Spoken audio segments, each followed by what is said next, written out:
So we have seen so far what is meant by saying that a sequence of functions or a series of functions converges either pointwise or uniformly, okay. And we have seen that uniform convergence has many desirable properties. For example, what we proved in the last class is that when each fn is continuous, the limit, and if fn converges to f uniformly, then f is also continuous. Okay. And we also seen that if a sequence converges uniformly, it also converges pointwise, but the converse is false, okay. And there is one theorem which puts some additional conditions along with the pointwise convergence, and that implies uniform convergence, and that is a theorem which we shall discuss today before proceeding further, okay. It is a fairly well known theorem. It is known as Dini's theorem.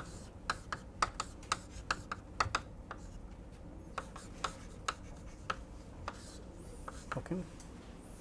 And so there are a few additional things. Till now, whenever we talked about convergence of a sequence of functions either pointwise or uniformly, we did not say anything about the set E on which the functions were defined, but now we shall require those things, okay. We will have to assume that E is a compact set in some metric space, okay. E is compact set in some metric space, or you can take it as a compact metric space, okay. And fn and f, these are functions from E to R,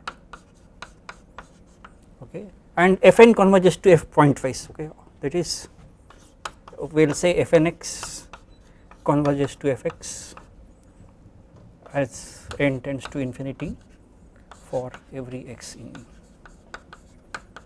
okay. So we want to say under what additional conditions fn converges to f uniformly. Of course, this one additional condition is already there, okay, compact set, but that is not sufficient, okay. We will have to put a few more things. First thing is that we have to assume that fn and f, all of them are continuous, okay. That is fn and f, those are continuous functions, that is fn, each fn is in continuous, f is also continuous, and this fn is a monotonically increasing sequence or monotonically decreasing sequence, okay. It has to be a monotonic sequence.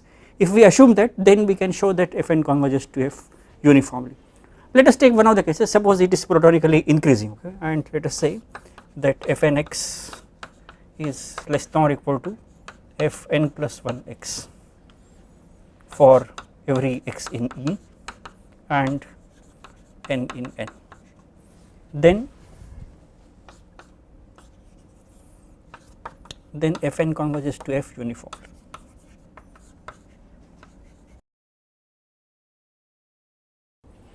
This is the theorem, okay. That is, what are the additional requirements? E is a compact set, fn as well as f, they are all continuous functions, and fn is monotonic, okay. Here we have taken monotonically increasing sequence, but a similar thing can be proved if you take a monotonically decreasing sequence, okay. Let us now look at the proof.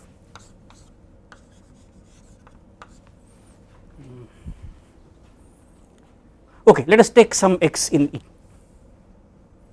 okay.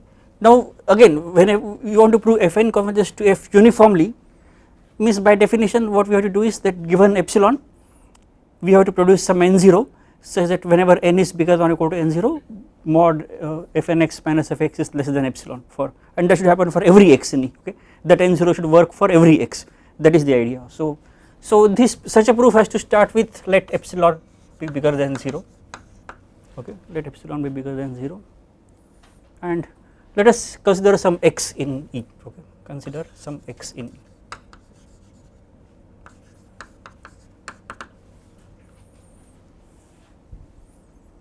Then since we know that fnx converges to fx, okay, so corresponding to this epsilon there will exist some n0, okay, so that whenever n is bigger than n0, whatever happens we say will happen, okay, but that n0 will depend on x because we have only assumed the pointwise convergence. So let us call it n suffix x, okay. So we can say that there exists n suffix x. In fact, our whole point is to find n0 which does not depend, okay. That is the whole idea of the proof, okay. So starting initially we do not know that, so let us take there exists n suffix n in n such that n bigger than or equal to n suffix x, this implies mod fnx minus fx less than epsilon. Okay. Now let us also use the fact that this is a monotonically increasing sequence. For each x, fnx is a monotonically increasing sequence of real numbers, and we know that a monotonically increasing sequence converges to its supremum. Okay, so each fnx is less than or equal to fx, okay, and fx is the supremum of all those fnx. Okay, so let us rewrite this, okay, and I will use it for this number n suffix x. I will take n is equal to n suffix x. Okay, so what do we know about this n suffix x? We of course we know that fnx at x, this is always less than or equal to fx. Okay, but because fnx minus fx is less than this, what it means is that fnx lies between fx minus epsilon to fx plus epsilon. Okay, so this must be fnx also must be bigger than, okay, this is fx will obviously less than fx plus epsilon, but this will be fnx will be bigger than fx minus epsilon.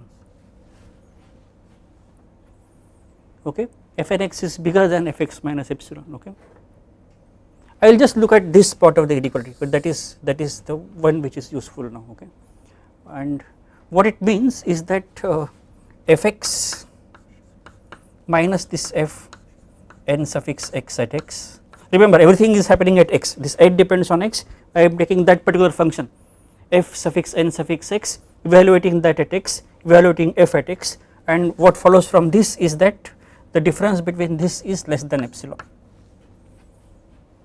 Okay, difference between this is less than epsilon. Okay, okay. Now we know that each fn as well as f is a continuous function. Okay, each f as well as f is a continuous function. So what I will do is that I will take the set of all those points in E for which this happens. Okay, that is what is my, I will call that and that will of course depend on this x. Okay, that will of course depend on this x. So suppose I call that let us say u suffix x. Okay, what is this u suffix x? This is defined as, let us say, set of all y in E, set of all y in E such that f at y minus f suffix n suffix x at y, this should be less than epsilon.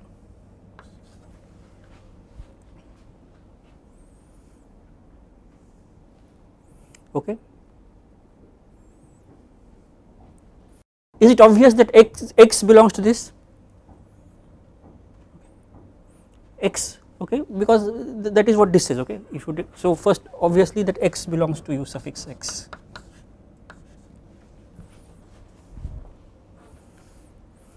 Is it also clear that u suffix x is open?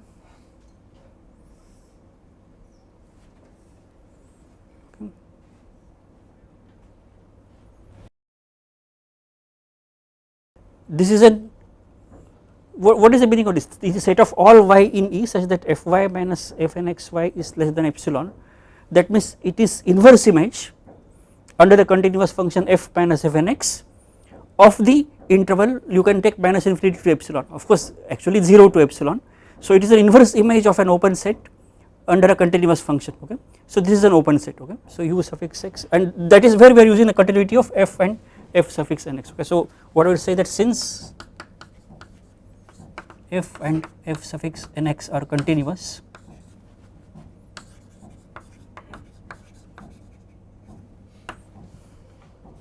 ux is open, u suffix x is open and non-empty of course because x belongs to u suffix x. Okay, alright. So what did we do? Given a point x in E, we have constructed an open set containing that. Okay, open, or which is called open neighborhood of x. Okay. Then what is to be done after this, because there is a standard compactness argument after this, because we have started with E as a compact set, cover E with all such set. So that is, so E is contained in union of U suffix x, and union is taken over x in E, right. Okay. In other words, what it means is that this, suppose you take this family U suffix x, x belonging to E, this is an open cover of E, okay. This is an open cover of E, okay. Yes. Why it is an open cover? Obviously, each ux is open set, and every x in E is contained in some ux. So if you collect all such ux, E will be a subset of this union, okay. So that means is an open cover of E. You can make a slight change in this definition. Suppose E itself is, you are taking as a metric space, then you can take this, otherwise you can take, suppose E is a subset of some metric space x, instead of taking here y belonging to E, you can take y in that x, okay, you can take y in that x, but usually for compactness argument that does not matter, okay. Okay. If E is a compact set in any metric space, then it is a compact set regarded, if you regard E itself as a metric space, okay. So that really does not matter. Okay, so what follows after this? Because E is compact, this should have a finite subcover, okay. Okay, since E is compact,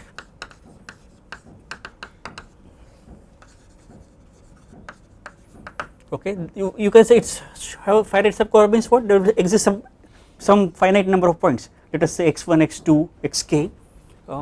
There exists x1, x2. Let us say, suppose it happens up to xk, such that E is contained in union of this U suffix x suffix k, sorry, U suffix, let us say x suffix j, j going from 1 to k,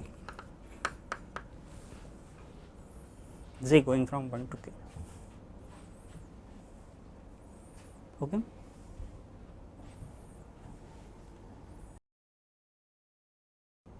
Okay. Now what you do is you look at the corresponding n's, okay. For each xj you have n suffix x suffix j, okay, and then take n0 as the maximum of all of them, okay. So let n0 maximum of n suffix x1, n suffix x2, etc., etc., n suffix xk, okay. Okay. Then okay. Okay, then let us take, suppose we take any n bigger than equal to n0. Let us say what happens, let n bigger than or equal to n0, okay. Then what we want to show is that for, if you look at fnt for any n bigger than or equal to n0, then we want to say that mod fnt minus ft is less than epsilon, okay. Okay, let n bigger than or equal to n0 and t or x or whatever you take, okay, fine, n bigger than or equal to n0 and x in E,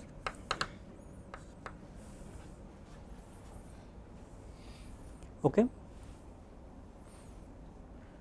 If x is in E, x is in one of this u x1, u x2, u xk, right, right, because this is E is contained in the union of u x1, u x2, u xk, etc., okay. So every point x in E is in one of these open sets, okay, okay. So then x belongs to this u suffix x suffix j for some j, j going from 1 to k, one of those, okay. Okay, but if x belongs to u xj means what? It means that, okay, I think in order to avoid the confusion I will change this notation here. Instead of x, let me take y, okay, so that you do not confuse that with this x we start. Actually consideration of this x is over here once we constructed this u suffix x, okay, does not matter, okay. So let us take some y in E, then y belongs to u suffix x, But what is the meaning of saying that y belongs to u suffix xj? Look at what is the definition of u suffix x. It is set of all those y in E for which fy minus f nxy is less than. Now here you have n suffix x suffix j. Okay, so y belongs to uxj. This means fy minus f n suffix xj at y is less than epsilon. Okay, all right. Okay, let us rewrite this. Okay, this is same as saying that that is fy minus epsilon is less than f suffix n suffix x suffix j of y. Okay. Okay. Now till now we have not used this fact. Only once we have used that fn is a increasing sequence. Okay. All right. Okay. Now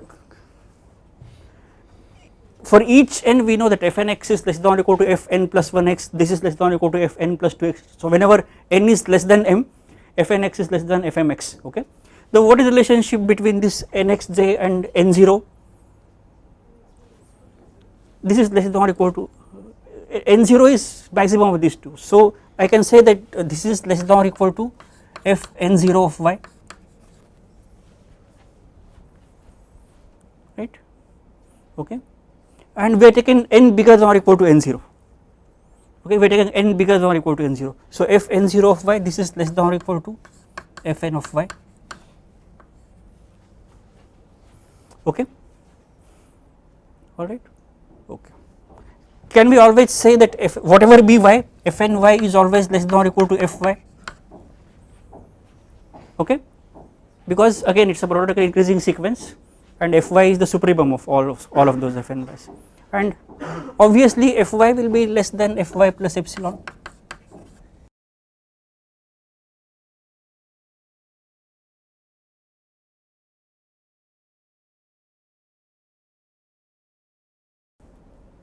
So what did we prove? Just look at this, fy minus epsilon, that is we take in n bigger than or equal to n0 and y is in E. Okay, then fy minus epsilon less than fny and then less than fy plus epsilon. Okay.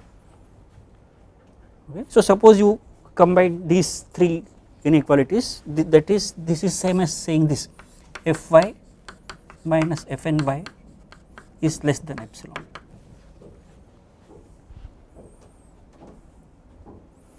Okay, and this is true for every y. Okay, and for the same n0, remember we did not change n0 for this, n0 does not depend on y. Once this n0 is chosen as maximum of this, that is fixed.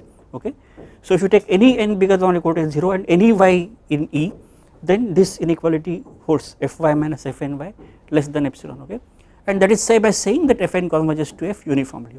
This is what we wanted to show. Okay, fn converges to f uniformly. Okay, is this clear? Okay. So let me again remind you that what are the additional things that we are required. E is a compact set. Okay, then fn and f, they are all continuous functions, and fn is a monotonically increasing sequence. Okay, and each of these things we have used in the proof. Okay, for example, compactness we have used there. Okay, fn is monotonically increasing, that we have used here. Okay, and to say that this is an open set, each of these are continuous functions, all those things are used here. Now if you have read the introduction of Simon's book, okay, there is one remark that he has made here, that is whenever you learn a theorem, each theorem has certain number of hypotheses and some conclusions. Okay, and then there will be proof. Proof will have several steps. Okay, and suppose you understand how n plus 1 step follows from n step, suppose you understand this for each n, that does not really mean that you have understood the proof completely. Okay, right. So what is required is to understand what is the basic idea of the proof. Okay, and what is the test for this? Test for this is that you ask yourself whether each hypothesis in the theorem is essential, whether it is required. Okay. Now how does one say that? For example, saying that this hypothesis used in this proof, that is not a good enough answer. Okay. It will only mean that this proof requires that. Okay. Right. There may be some other proof without which does not use, and still it may be possible to prove the theorem without using that hypothesis. So there is only one way to settle such questions. Okay. And what is the way? You just drop that particular hypothesis, retain all other hypotheses, and see whether the conclusion still follows. Okay. And if your answer is no for that question, there is only one way to settle this. Okay. You have to have an example.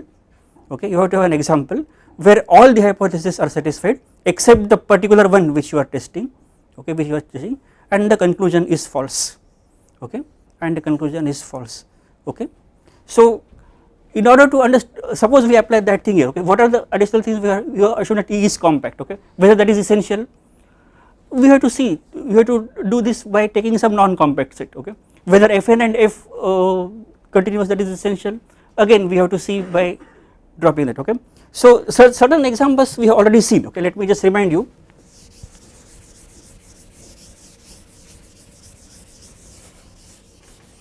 Okay. So suppose I take E as 0 to 1. Okay. E as 0 to 1. Okay. This is, in fact, this is I think the starting example. Okay. We have taken Fn x as x to the power n. Okay. We have taken Fn x as x to the power n. Okay. And what was Fx?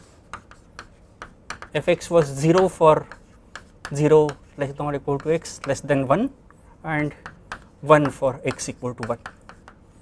Okay. All right. Okay. Now look at the theorem here. Okay. What were the hypotheses? E is compact, that is okay. Okay. Okay. Now each Fn is continuous, that is fine. Okay. F is not continuous. All right. Is Fn monotonically increasing? It is not, but it is monotonically decreasing. That does not matter. Okay. We have seen that whether it is increasing or decreasing, that does not matter. Okay. Is the convergence uniform? We have seen that it is not. We have seen by several ways it is not uniform. So what does it mean? That Fn and F are continuous, that is F is continuous, that hypothesis you cannot drop. Okay. Okay, that hypothesis you cannot drop. Okay.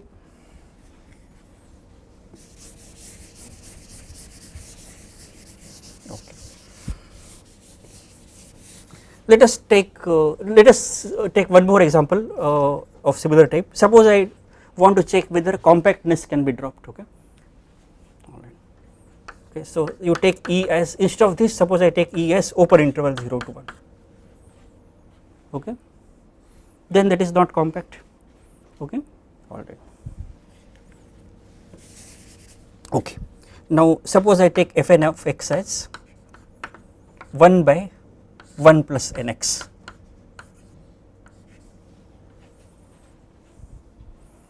Fn x is 1 by 1 plus nx. Okay. Does this converge pointwise to what? Suppose you fix x and let n vary, let n go to infinity, what will happen? This will go to 0, right? Okay. So this goes to 0 as n tends to infinity pointwise. Okay. So if you take f as a constant function 0, that is fx is 0 for x in 0 to 1. Okay. Then Fn tends to f pointwise.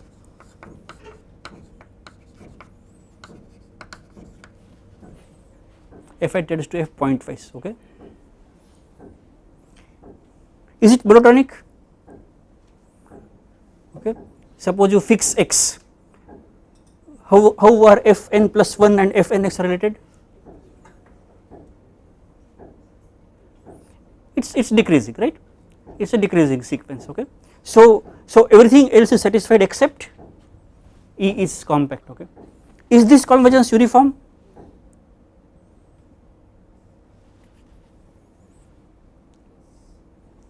How do you settle that?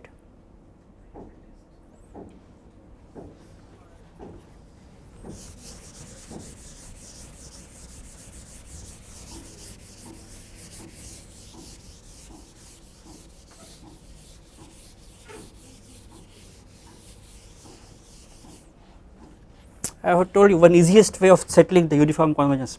You look at Mn as supremum of mod Fnx minus Fx in Xn. Okay, so look at, in fact that is the one which will work in most of the examples. Okay, so let Mn be equal to supremum of mod Fnx minus Fx, where X is in E. So what does this mean in our situation? Everything is positive, so Fx is 0, so mod Fnx, okay, and Fnx is okay, it is just 1 by 1 plus Nx, 1 by 1 plus Nx for E is 0, so 0 less than x less than 1, okay, supremum of 1 by 1 plus Nx.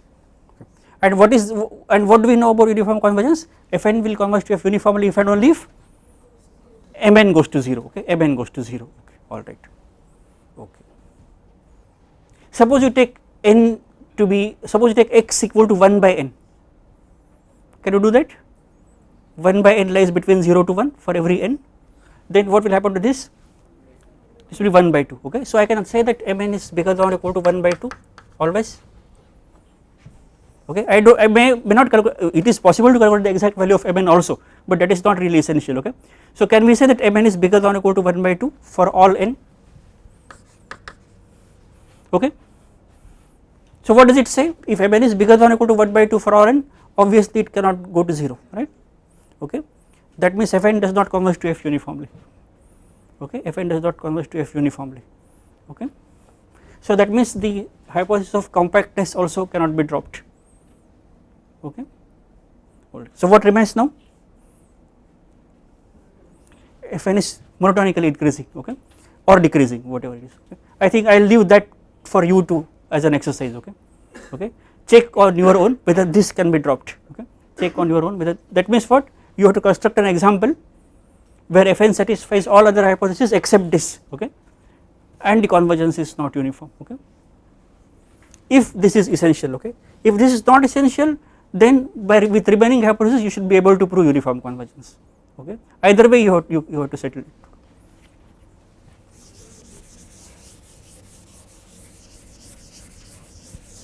Okay. Now let us look at one more property related to uniform convergence, and till now we discussed about the continuity. Now let us, next is differentiability and integrability. We will first look at integrability because that is little easier to discuss, okay. And to talk of integrability we cannot take any arbitrary set now, we have to take an interval, okay. So let us say that AB is an interval, and suppose, okay, you consider Fn from AB to R converges uniformly to some function f from AB to R.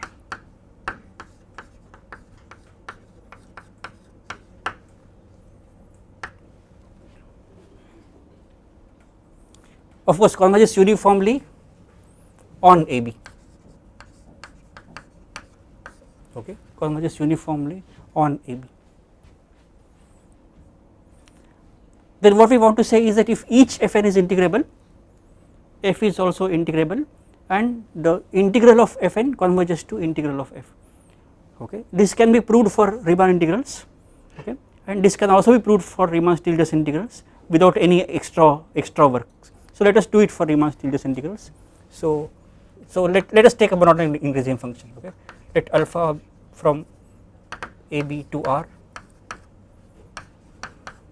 be monotonically increasing.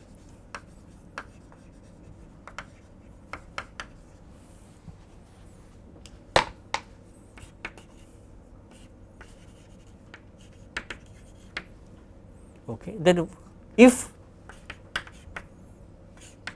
Fn belongs to, let us use this notation again, R AB alpha, okay, that means Fn is Riemann-Stieltjes integrable with respect to this function alpha for each n, then f is also Riemann-Stieltjes integrable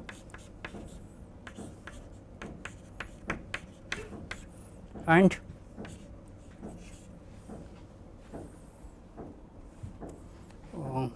limit as n tends to infinity of integral a to b f d alpha, sorry, integral a to b f n d alpha, this is same as integral a to b f d alpha.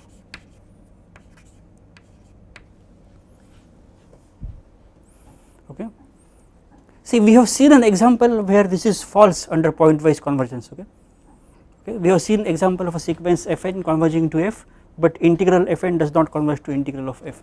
Okay. In fact, for Riemann integrals also this is not true if the convergence is not uniform. Okay.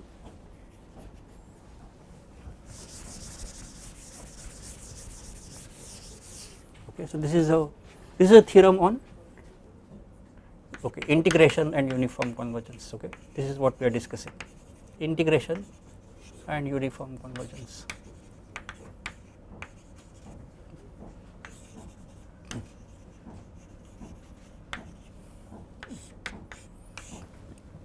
Okay, so there are two things to be proved here.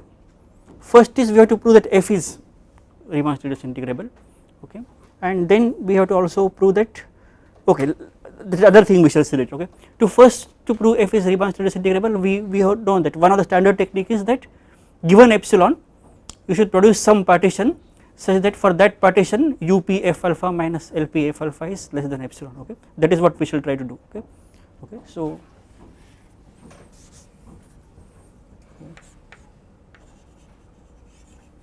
okay, let epsilon be bigger than 0, then we know that each fn is integrable. Okay, so for each fn such a partition exists. Okay, for each fn such a partition exists. So the idea is that we will take one of the partitions, and if n is large enough, difference between fn and f is small. So we should naturally expect that difference between upper sum of fn and upper sum of f is small. Similarly, difference between lower sum of fn and lower sum of f is also small, and that is the idea that we are going to use. And since in doing these kind of things we will have to add and subtract certain terms 2-3 times, we shall use the usual technique of the so called epsilon by 3 proofs. Okay, that is, we will let us say, suppose if we have to add if whatever quantity that we want to show as a small quantity, we express that as a sum of the 3 quantities and show each of that as less than epsilon by 3.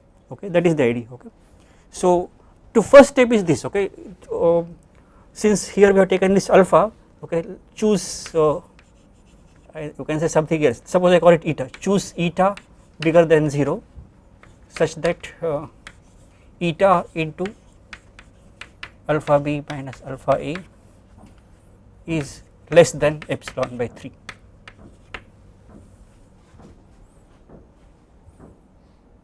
Or which is same as saying that 0 less than eta less than epsilon by 3 into alpha b minus alpha a.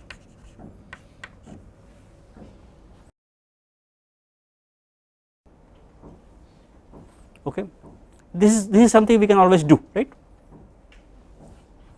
Then since fn tends to f uniformly, what we can say is that we can always find some n0 such that whenever n is bigger than or equal to n0, difference between fnx and fx is less than this eta. Okay, difference between fnx and fx is less than this eta. Okay, so since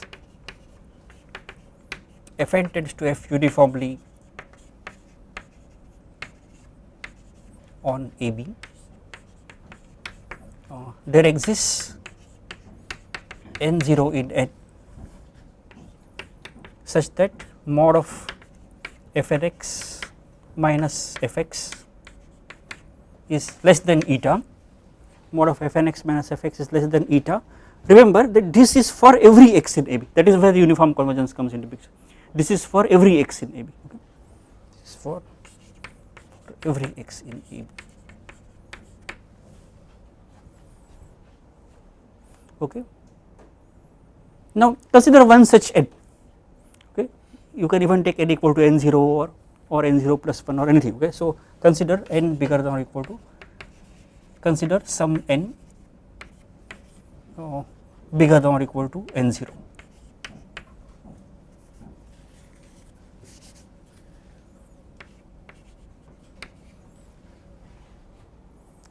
Now this Fn is integrable, okay, this Fn is integrable. So there will exist some partition P such that difference between upper and lower sum for that partition is less than whatever we want, okay, is less than, let us say, epsilon by 3, okay. So there exists a partition P in script P such that U P Fn alpha minus L P Fn alpha is less than epsilon by 3, okay.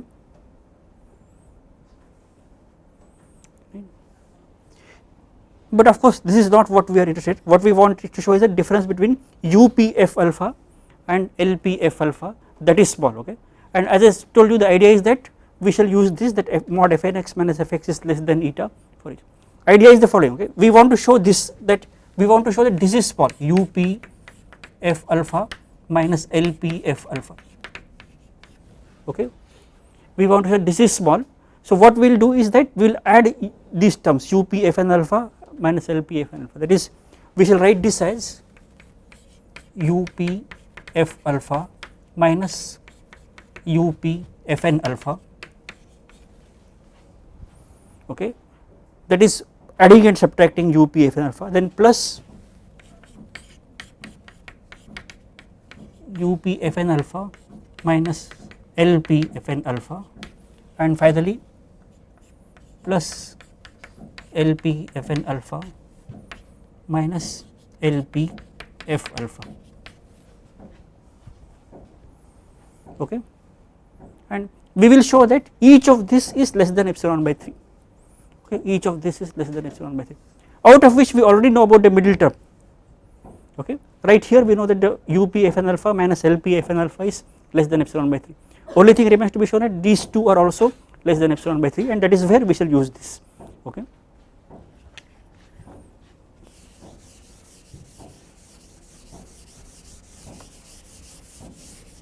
Now to do that, let us look at this partition P. So suppose P is let us say as usual A is equal to x naught less than x1 less than xn is equal to B, okay. And what is UPF alpha? For UP, to consider UPFn alpha or UPF alpha, you have to look at the corresponding supremums in the subinterval xi minus 1 to xi. So suppose let us say that mi is equal to supremum of let us say fnx for x in xi minus 1 to xi, okay, and let us say mi star is equal to supremum of fx for x in xi minus 1 to xi, okay, alright. Now again look at this, what this says is mod fnx minus fx is less than eta for every x in AB, okay. Let us rewrite it, okay. What this means is that fnx lies between fx minus eta to fx plus eta, that is I will just rewrite this inequality, okay, okay. What does this mean? That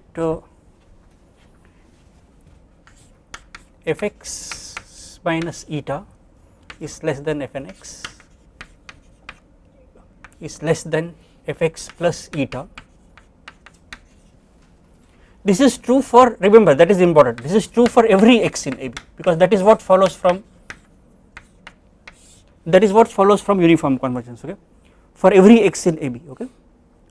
Hence for every x in this xi minus 1 to xi also, okay, right, that means each fnx here will be less than fx plus eta for every, okay. So can I say from here that mi must be less than mi star plus eta, okay, mi. So I will say that, so what I will get is mi is less than, because remember here you are taking supremum of fx and here you are taking supremum of fnx, and fnx is less than fx plus eta. So we can say that mi is less than mi star plus eta, okay. This is for every I, okay, for every I, okay. Then so if we look at UPF alpha, or let me write UPFN alpha, that is nothing but sigma I going from 1 to n, okay. If it is Fn, it is mi, mi into delta xi, no, not delta xi, but delta alpha I, mi into delta alpha I, and UPF alpha, that is nothing but sigma I going from 1 to n, mi star into delta alpha I, okay. So if each of this mi is less than mi star plus eta, okay, I can say that this is less than sigma I going from 1 to n, mi star plus eta into delta alpha I, okay, right, okay. But what is this? Suppose I split this, it is sigma mi delta alpha I, that is nothing but UPF alpha, okay, that is nothing but UPF alpha, okay, and plus eta times sigma delta alpha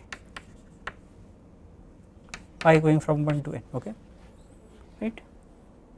And this is something we have calculated several times. Sigma delta alpha I is nothing but alpha b minus alpha a, okay, alpha b minus alpha a, and so this is, and we have chosen eta in such a way that eta times alpha b minus alpha a is less than epsilon by 3, okay. So what is the what is the net result? That if you look at the difference between UPF alpha and UPFN alpha, that is, in other words, what I want to say is this: UPF alpha minus UPFN alpha, this difference is less than eta into alpha b minus alpha a, okay.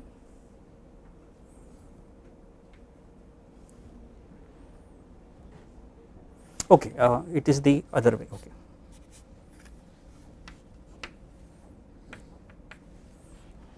Less than eta into alpha b minus alpha a, okay, and this is less than epsilon by 3, this is less than epsilon by 3, okay, alright. Now in a similar way, if you look, is this clear?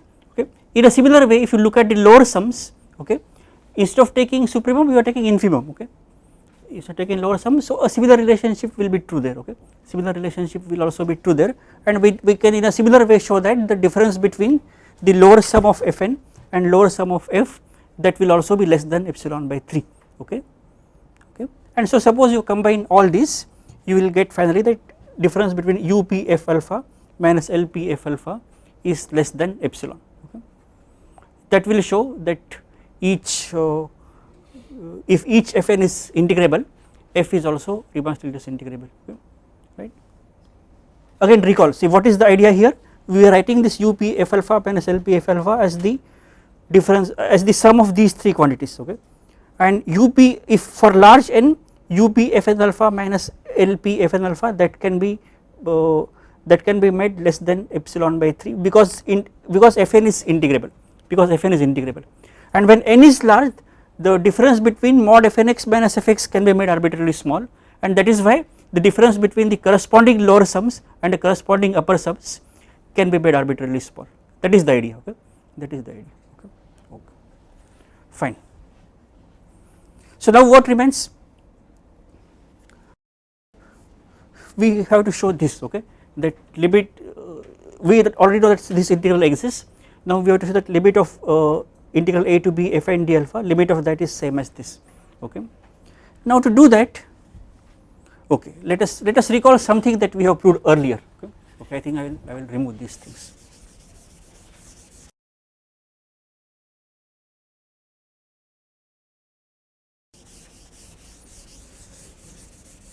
Okay, do you remember we have proved this, that if you look at any integral a to b f d alpha, we have proved that if f is integrable, mod f is also integrable, okay, and absolute value of this is less than or equal to integral a to b mod f d alpha, right. This is what we have proved, okay, alright. Then what I will say is that again consider, let us say this n0 eta everything is as we have already chosen here, keep these same things and again choose some n bigger than or equal to n0, okay, okay. So consider n bigger than or equal to n0, consider n bigger than or equal to n0 and look at the difference between these two integrals, okay. Integral a to b f d alpha minus integral a to b f n d alpha, okay. I can write this as follows, integral of this as integral of a to b f minus f n d alpha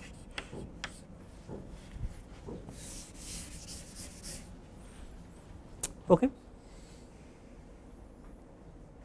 right, that is from the properties of the integrals, okay. Alright. Now I use this, okay, okay. So what it means is that this is less than or equal to integral a to b mod f minus f n d alpha, okay, right, okay. Now again look at what we have said here, okay.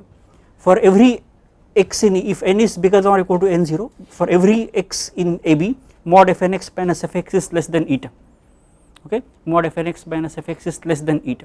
So what follows from that, this function, if you look at this function mod f minus fnx, its value is less than eta for every x in AB. So what can we say about the integral, it will be integral will be less than eta into alpha b minus alpha a, okay. So this will be less than eta into alpha b minus alpha a, okay, right, and we have already seen that this must be less than epsilon by 3, less than epsilon by 3, okay, of course, and epsilon by 3 is always less than epsilon, okay, okay. So what did we show, that given any epsilon bigger than 0, okay, there exists n0 such that whenever n is bigger than or equal to n0, the difference between these two numbers is less than epsilon, okay, right.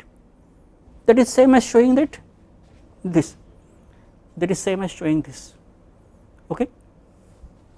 So again recall what we have shown is that if fn converges to f uniformly and if each fn is integrable, then f is also integrable and integral of fn converges to integral of f, okay, alright.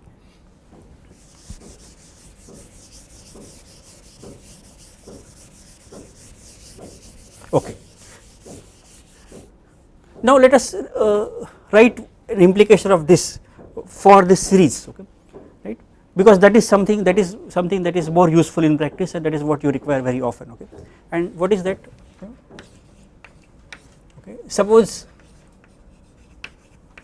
sigma fn n going from 1 to infinity is uniformly convergent, okay. Let us say this is converges uniformly,